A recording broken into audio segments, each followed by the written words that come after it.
The issue you're talking about is whether there was required to be a legislative consent motion or motions in the Scottish Parliament for the legislation that extricates the UK from the European Union.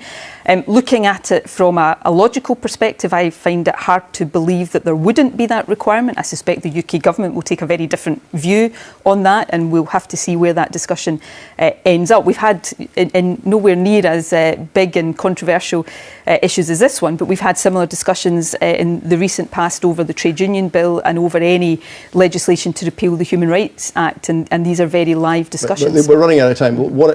Would you consider asking the Scottish Parliament not to back such a motion of legislative consent? Of course, because if our interests were on... Of course, did you say? Well, of course, if the Scottish Parliament was judging this on the basis of what's right for Scotland, then the option of saying, look, we're not going to vote for something that is against Scotland's interests, of course that's got to be on the table. Even if that blocked Britain leaving Europe? Well, yeah, these are issues that I can only deal with from...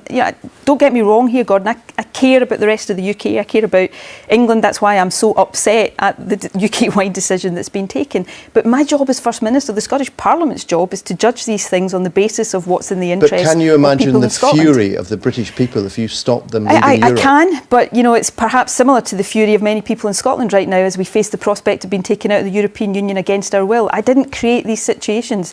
I've got to try to navigate the best way forward through them. I'm not pretending any of them are easy or without complexity, and I will try to do it to the best of my ability with the best interest of the people I am elected to serve uppermost in my mind.